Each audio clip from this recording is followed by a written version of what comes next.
Hello, my name's Rebecca and welcome to my channel.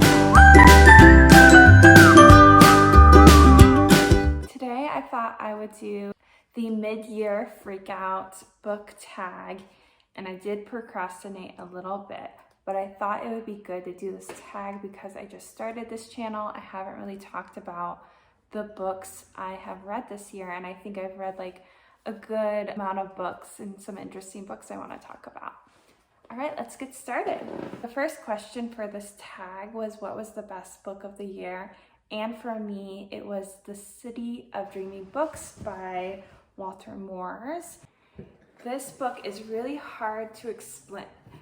I think you should just read it and see how it is for you, but I will try to explain it. It's a fantasy book and it reminds me a lot of The Hobbit with also some Harry Potter-ness to it and a little bit of Phantom of the Opera towards the end. This book is set in Bookholm, which is this like magical city where everyone is all about books. They're either writers, they're reviewers, they sell books, they love books, they collect books.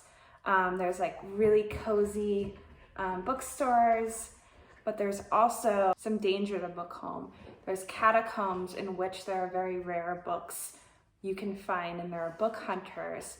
And these book hunters kill each other, they do magic, there's fighting for these extremely rare books. I would say it kind of feels like Pirates of the Caribbean ride when you're kind of just going on the Pirates of the Caribbean and there's some like the fireflies and there's some guy on the banjo and you're like, oh, this is nice. And then you have that drop and you're like, what is happening? You have that drop and it gets spooky, there's lots of adventure and some danger. So I would say it reminds me of that kind of thing. So if you're reading it and you're like, it's a little bit boring, it definitely gets into the adventure, a lot like kind of The Hobbit. The main character is Optimus Yarn Spinner, and he is actually a dinosaur who wants to be a writer. And a lot of these characters are like different animals or mythical characters. So there's like no actual humans in this story. But Optimus Yarn Spinner is with his godfather, and his godfather's dying wish is for him to find this mysterious author of this manuscript that is the best thing that he's ever read in his whole life. And Optimus Yarn Spinner also agrees that this is the best thing he's ever read in his whole life. So he goes to Bookholm to find this mysterious author, but as he is looking for this author, he kind of gets into trouble and ends up in these dangerous catacombs. So I'm just like, I'm currently reading this book, I'm almost done, and I'm just like loving every second of it.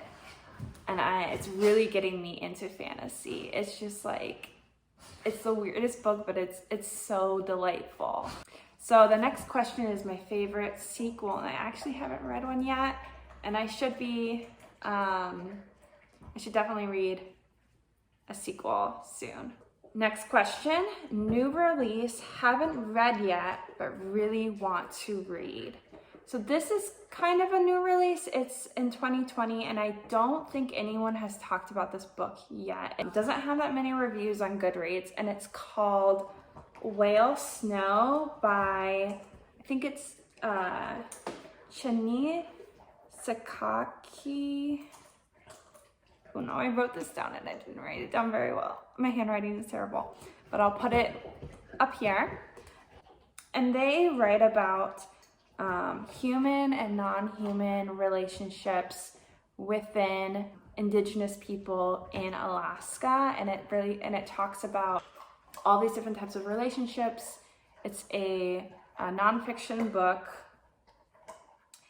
and it really brings up like what I love is nature and culture, especially Indigenous culture, and I'm really hoping that this is a lot like Braiding Sweetgrass, which is one of my favorite books ever. So I'm really hoping it has a whale on it, and I love whales, so we will see. So most anticipated release, and that is Beautiful World, Where Are You by Sally Rooney.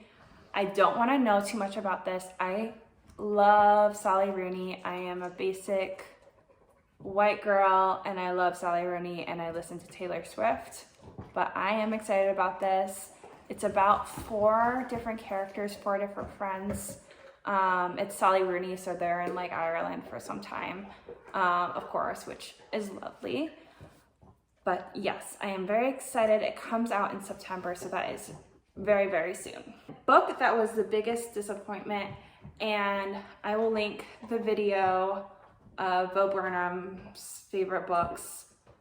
And this is also why it was a disappointment, because I love Bo Burnham, but I hated Present Shock. I just didn't understand it at all. I did understand it. It was so all over the place. I would just watch like YouTube videos of him talking. I think he's much better speaker than he is a writer. So my biggest surprise read was Wuthering Heights. And this is because there's so much mixed reviews with Wuthering Heights, and I absolutely loved it. I thought it kind of reminded me of like a spooky reality show of a novel. There's just like so much drama. Yes, the characters were confusing, but I just love the atmosphere. I hated all the characters, but I loved reading it. I'm definitely I might reread it in the fall. So I absolutely loved Wuthering Heights. Newest favorite author, and this is probably no surprise, it is Sally Rooney. She's amazing. That's all I have to say. So the next one is newest fictional crush. And I'm not one to usually have a crush for a character in a book, probably because I don't usually read like romances, though I've been reading more this year. I would say maybe Ethan from the Unhoneymooners, and I think it's because it's that kind of like Darcy character of like, you think he's bad, but he's actually good, and there was just a misunderstanding. I do like those kind of characters in romances. Also, girl crush for Jane from One Last Stop. I also love that romance, and if you are looking for a queer romance, I think it is a great book to pick up. Especially if you want a little, like just smidge of sci-fi kind of mystery in your romance. And I think that's why I liked it. It wasn't just like pure romance. And it had great characters as well. Newest favorite character, I would say, for a character that I just like related to really well, I would say Marianne from Normal People.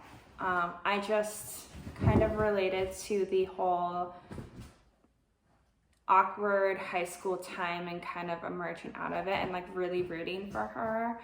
This kind of like extremely smart character that has empathy but is flawed and likes this guy that's maybe not like the best for her, but I just really enjoyed her, and I felt like there's like a lot of like character development for her in that book.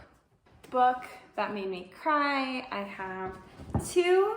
I am a big crier, but I don't really cry with books. Usually I cry every single time I watch the first part of Up. If I have dry eyes, I will just watch that first part of Up and I will cry every single time. I love Up. This is not a movie YouTube, but yeah. Anyway, the book that made me cry, of course, it was Crying in H Mart. I thought when I picked it up it was fiction, but it was actually nonfiction about this woman who kind of speaks about her time with her mom as she was diagnosed with I'm getting upset even talking about it. Her mom was diagnosed with cancer, She comes back home to take care of her, learns how to make, her mom's Korean, she's half Korean, and she learns how to make Korean food for her to try to make her feel better. And her mom's not really enjoying it because she's going through chemo, but then just is really struggling with this, kind of finding her identity and wanting her mother's approval. If you have a parent who is diagnosed with cancer or any sort of that kind of stuff, read with caution. At my work, I work with people with cancer sometimes, so it was really interesting in that way as well. And I work with their family, so I think for me, it was also a good kind of work transition book. A fiction book that made me cry was where Chai is sneezing all over the place. Are you okay? Where the Crawdads Sing. This is also one of my favorite books I read this year. And just the way that the character was being treated and her loss definitely made me cry. A lot of family loss, and then a guy that she trusted kind of betrayed her, and that was, oh. Book that made you happy. Okay, thank you. After talking about all these books, my comfort read this year when I was moving up here to Kansas was Little Women, and that just made me happy. It's such like a lovely, it's not happy all the time, but it is such a lovely read. I think everyone knows the plot of Little Women, so I won't get into that. But read it if you're having a hard time, I think. Just, yes. Most beautiful book you got this year. This is a tough one because I'm using books in my wedding for part of the decoration. I kept them at my parents' house in California. So all my really pretty ones are in California, and I have for whenever I get married after it's postponed 10 times. But let me go find my prettiest book in this apartment. Okay, I don't think I got this book this year, but I'm gonna include it anyway because it's the nicest, this is the prettiest book I have in my apartment. And it is kind of a graphic of the Ramayana, which is Hindu kind of mythology, religious story, obviously based in India, by Sanjay Patel. He obviously didn't write the words to the story, by Sanjay Patel, who I believe works at Pixar, but it is beautiful. I love this. And if you can find it, pick it up if you want to learn more about like this story. And it's very, or you have like kids and you're learning about like India. I think it's a lot easier to like understand the stories, and it's really captivating. And it's very like, you can definitely tell he works at Pixar because it's just like, I just love this book. For example, this is just like the inside cover, and it's just like, he needs more, but like, look at the outside. He needs more recognition. Like, this is freaking awesome. I love this. This, what? Are you serious? Chai, no. Chai still the cover. Okay. It's just like amazing. I can talk about this more in another video, but my fiance proposed to me with a book, and maybe that's the prettiest book.